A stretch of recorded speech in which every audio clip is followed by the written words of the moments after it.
자, 법률행위죠. 13페이지입니다. 법률행위. 이 법률행위는 우리 민법 총칙에서 제일 중요한 것뿐만 아니라 민법 전반에 대한 개념에서 제일 중요한 게 법률행위라는 개념이에요. 왜냐하면 우리가 권리 의무를 만들어내는 과정에서 말입니다. 사람이 자유롭게 의사결정해서 거래행위를 하는 그 모든 행위를 법률행위라고 합니다. 이 법령에서 당사자가 권리 의무 관계를 맺게 되고, 그래서 권리 의무가 발생하면 이 민법에 따라서 권리 의무 관계에 관하여 서로 다툼이 생기면 민법에 의해서 해결하는 것이죠. 이 법령이 아닌 사유에서 이루어지는 것을 우리는 법률 규정에 의한 원인이 발생했다 이렇게 하고, 그 법률 규정에 의한 원인일 때는 법률 규정에 따라서 그냥 그대로 권리 의무 관계를 규율하면 돼요. 자, 먼저 그러면 법령이란 뭐냐? 우리 이 민법 규정에서는 법률행위라는 것은 의사표시를 요소로 하는 법률 요건이다. 이게 가장 핵심적인 용어예요. 그렇죠? 반드시 알아두셔야 됩니다. 이거는 의사표시를 요소로 하는 법률 요건에 해당되는 것이다. 딱 요 단어 한 줄입니다. 이게 법률행위라는 것이죠. 자, 그럼 여기서 의사표시가 곧 법령이 되는 것은 아니죠. 이 법률행위는 의사표시가 들어있는 행위라는 것에 불과하죠. 그래서 의사표시와 법령은 같은 것은 아닙니다. 같지는 않죠. 그러나 의사표시는 법령행위를 만드는데 꼭 필요한 요소예요. 그 다음에 법률행위가 갖추어지면 법률 요건이 만들어진 것이죠. 법률 사실이 만들어진 것이 아니라 법률 요건에 해당되는 것입니다. 자, 그 다음 두 번째. 이 법률행위를 하게 되면 행위한 당사자가 원하는 대로 법 효과가 생깁니다. 효과라는 것은 우리 앞으로 법률 효과라는 말이 나오면 권리 의무를 생각하시면 돼요. 효과가 생긴다. 발생. 여기에 중요한 게 뭐냐? 당사자가 원하는 대로 생긴다는 거예요. 원하는 대로. 그러니까 내가 대금을 10억 받아야지 마음먹었으면 10억을 받을 권리가 생기고, 내가 만약에 저 아파트 소유권을 취득해야지라고 마음을 먹으면 드디어 저 아파트 소유권을 내가 취득할 권리가 생긴다라는 거예요. 그래서 원하는 대로 권리 의무로 만들어내는 행위가 바로 법률행위다 이런 이야기예요. 그러면 결국 원하는 대로 만들어내는 것이니까 법률행위에서는 뭐예요? 원하는 대로 당사자가 원하는 대로니까 당사자가 자유롭게 하는 것이죠. 따라서 자유롭게 하는 것이 원칙입니다.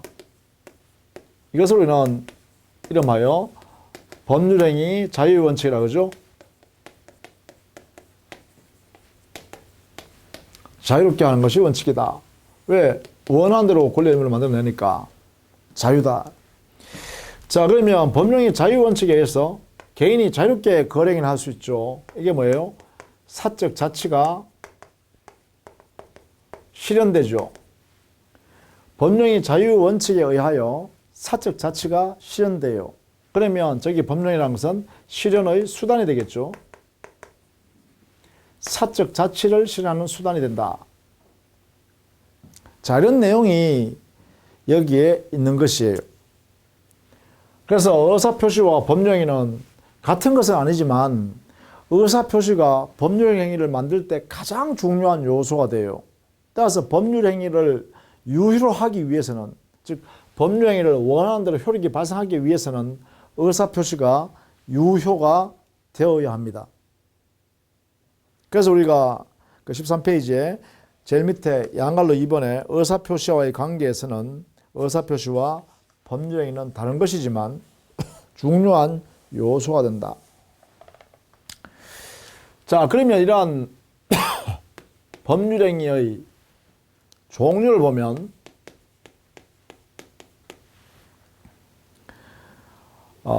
의사표시 이 개수를 가지고 그리고 방향을 가지고 나누어 보면 법률행위는 단독행위, 계약, 합동행위 이렇게 나누입니다. 단독행위란 것은 의사표시 한 개를 가지고 이루어지는 거고, 계약이란 것은, 합동이라는 것은 전부 다 의사표시가 2개 이상입니다. 그러면 2개 이상의 의사표시가 계약에서는 서로 대립되는 모습을 가지고 있어요. 서로 마주보고 있는 형태가 되는데, 합동행위의 의사표시 2개 이상은 같은 방향으로 같이 가는 형태가 됩니다. 의사표시 모양이요. 자, 이렇게 나눈다는 거죠. 그래서 단독행위는 의사표시 한 개로서 이루어진 법률행위를 말한다. 이때 여기에 조심해야 될 게 이 단독행위에 대한 내용을 조금 봐두시기 바랍니다. 왜냐하면 계약은 계약법에서 우리가 상세히 보잖아요. 그래서 그때 가서 상세히 보시면 되고, 민법 총칙에서는 이게 단독행위를 좀 공부를 상세히 두시기 바랍니다. 그래서 동그라미 1번에 이 단독행위는 다시 상대방이 있는 단독행위와 상대방이 없는 단독행위로 이렇게 나뉘죠. 상대방이 있다 없다는 것은 존부 이것을 가지고 나누는 것이 아니고요. 단독행위에서 의사표시 한 개를 하면 그 의사표시가 상대방한테 도달해야 효력이 발생하면 상대방 있는 단독행위라고 그러고, 그 단독행위의 의사표시를 상대방이 수령하지 않아도, 상대방에게 도달하지 않아도 효력이 발생하는 것을 상대방 없는 단독행위라 그런다. 자, 상대방 있는 단독행위에는 어떤 것이 있고 상대방 없는 단독행위는 어떤 것이 있는가, 요것을 좀 암기해 두시는 게 좋겠다.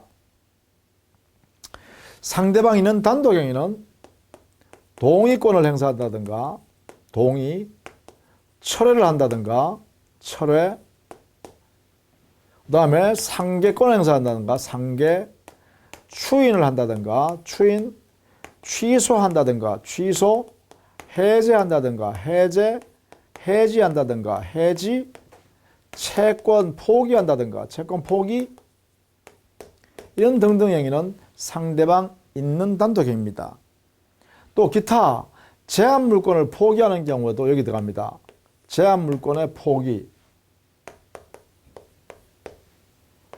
제한물권자가 제한물권을 포기하는 것. 그러면 제한물권이 도대체 뭐냐? 우리가 앞으로 물권법에 가면 공부할 텐데요. 하게 되는데, 이 제한물권이란 것은 지상권, 지역권, 전세권, 유치권, 질권, 저당권, 이 6가지를 우리 민법에서는 제한물권이라고 칭합니다. 지상권, 지역권, 전세권, 유치권, 질권, 저당권, 이 6가지 물권을 제한물권이라 하고, 그 의미는 소유권을 제한하는 것을 목적으로 하는 물권입니다. 그래서 제한물권이라 그래요. 그러한 제한물권을 포기하면 상대방에게 의사표시해야 된다는 거죠. 그 상대방이 설정자입니다. 보통 소유자죠. 자, 그 다음 상대방 없는 단독행위는 대표적인 게 유언행위죠. 물론 재단법인을 설립하는 행위도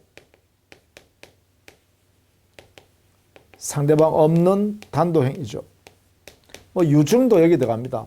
유언이나 유증. 이것도 상대방 없는 단독행위죠.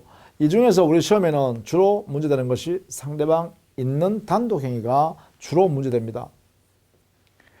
자, 이러한 단독행위는요, 법에 정해져서 허용될 때만 단독행위를 할 수 있습니다. 법정주의입니다. 단독행위는 당사자가 자유롭게 할 수 없습니다. 만들어낼 수가 없습니다. 민법에 인정할 때만 가능하다는 것이죠. 법정주의입니다. 그 다음에요. 두 번째는 이 단독행위는 조건이나 기한 같은 것을 이 단독행위 할 때 붙일 수가 없습니다.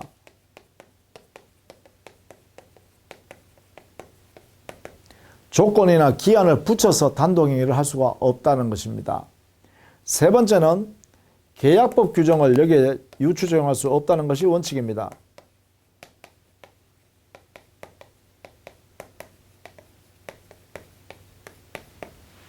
이러한 단독행위 특성이 있다라는 것이죠. 단독행위의 특성. 세 가지네, 그죠? 법에 인정될 때만 단독행위를 할 수 있다. 그리고 두 번째, 조건이나 기한을 붙이면 안 된다. 세 번째, 계약법 규정을 적용할 수가 없다.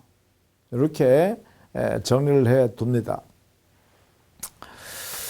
자, 그 다음에 16페이지에 가면 이러한 법률행위를 유형을 또요, 이렇게 의사표시의 개수나 방향을 가지고 나누는 것이 아니라 법률행위에 의하여 만들어지는 효력, 그 효력을 가지고 나누면 채권을 발생하는 행위를 채권행위라고 그래요. 채권을 발생하는 행위는 다른 말로 하면 의무 부담을 하는 행위다 해서 의무 부담 행위라고 하기도 해요. 이렇게. 또 한편으로는요, 그 법률행위에서 권리가 종국적으로 처분되어진다라고 해서 처분행위라고도 합니다. 이렇게 나눌 수 있는데요. 이 두 개의 큰 차이점은 뭐냐?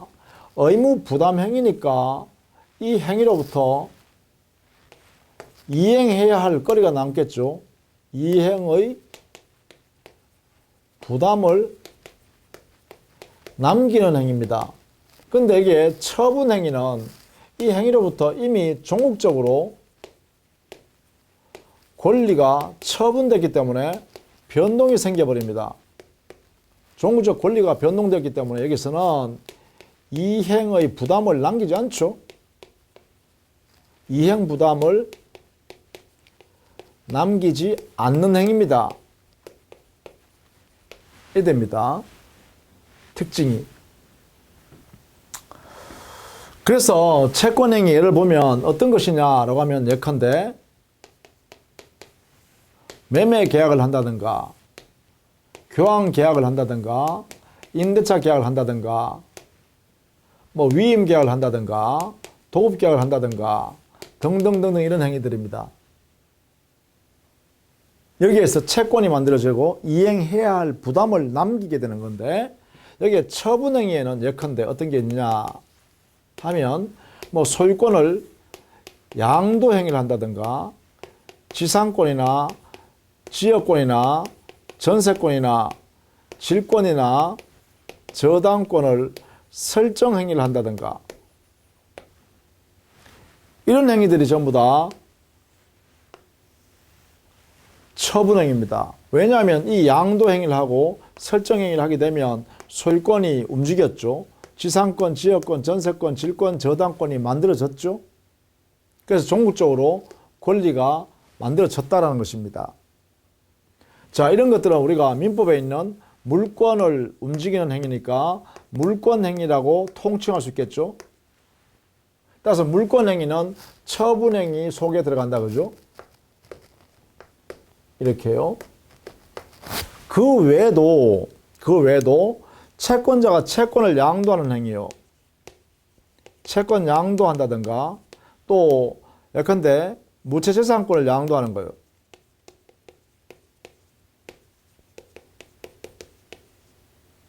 무채재산권을 양도하는 행위. 이런 것도 역시 종국적으로 이러한 재산권을 넘겨줘버리는 행위죠.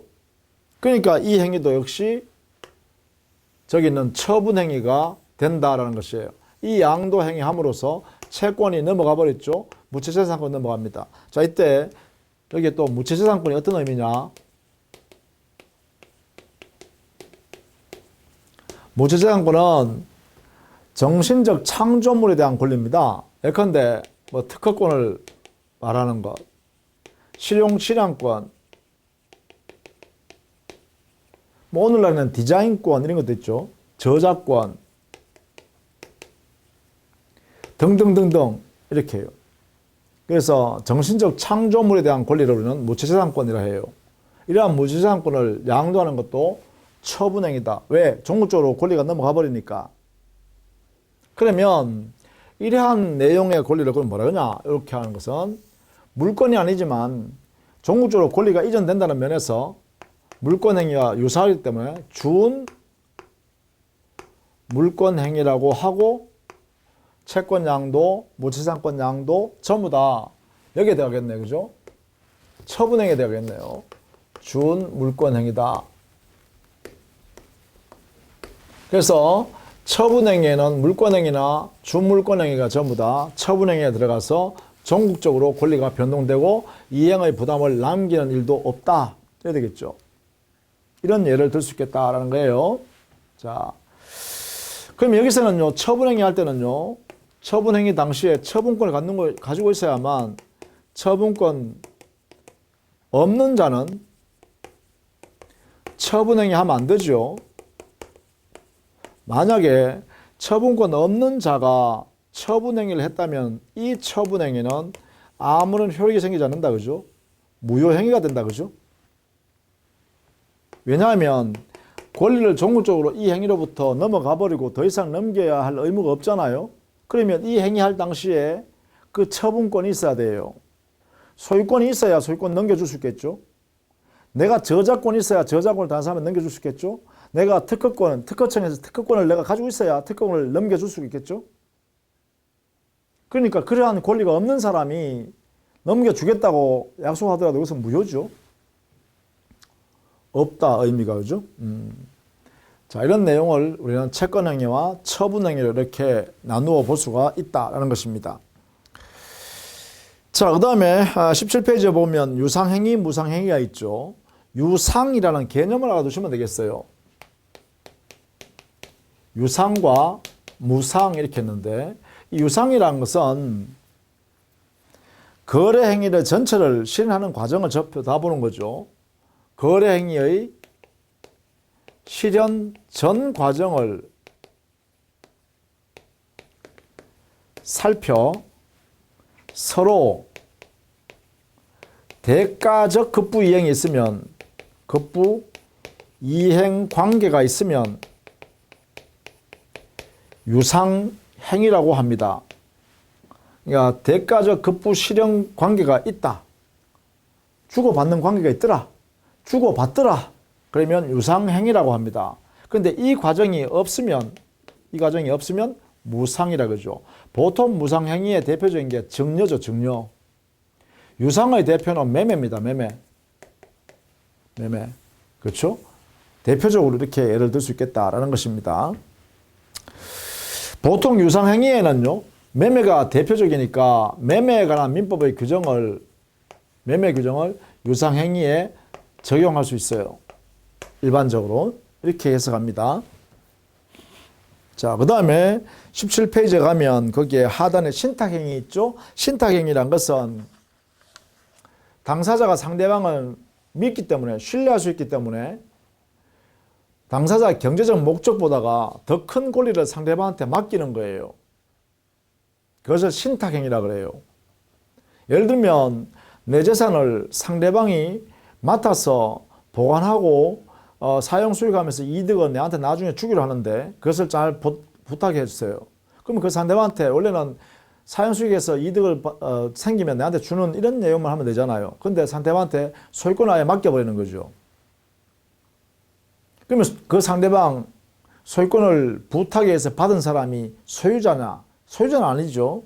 소유권은 내가 가지고 있는데 다만 이를 그렇게 다른 사람한테 제3자한테 빌려줘서 이득을 취하거나 그러면 법률관을 좀 명쾌하게 하기 위해서 내가 소유권 니한테 맡겨놓을게. 이렇게 하는 것에 불과하죠. 이때 자기 재산권을 상대방한테 맡기는 행위를 이건 신탁행위라 그래요.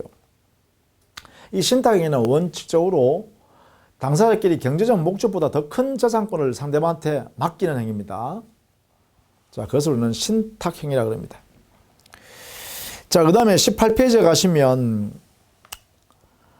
생전행위, 사후행위라는 것도 있죠. 이것도 개념 정도만 좀 봐두시면 좋겠는데, 이 법률행위 내용이 법률행위 효과, 권리, 의무가 당사자가 행위한 후 살아있는 동안에 권리, 의무 관계가 발생되는 것을 생전행위라 그래요.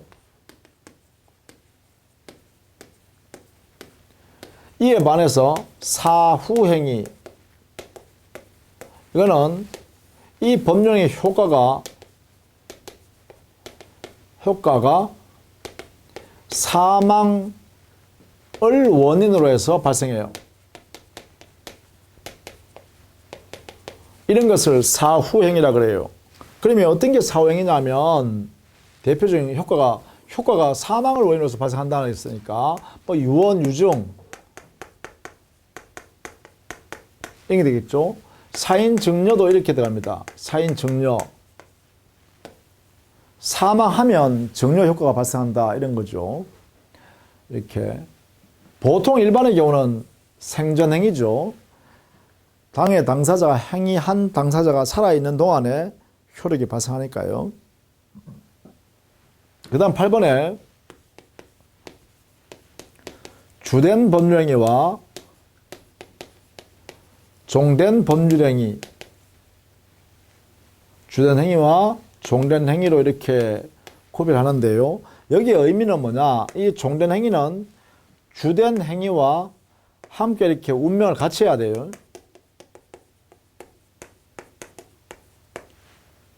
그러니까 주된 행위가 무효가 되면 종된 행위도 함께 무효가 돼야 되고, 주된 행위가 타인에게 양도가 되면 종된 행위도 타인에게 양도된다 이렇게 해야 되겠죠. 그래서 그 관계가 종된 행위는 주된 행위와 운명을 같이 한다 이런 뜻이 중요합니다. 자, 그 다음에 출연행위와 비출연행위 있죠. 출연행위라는 것은 재산의 증감 현상이 발생하는 거예요. 증가, 감소 현상이 있는 거예요. 그런데 비출연행위라는 것은 재산의 증가, 감소 행위가 생기지 않는 것이죠. 이게요.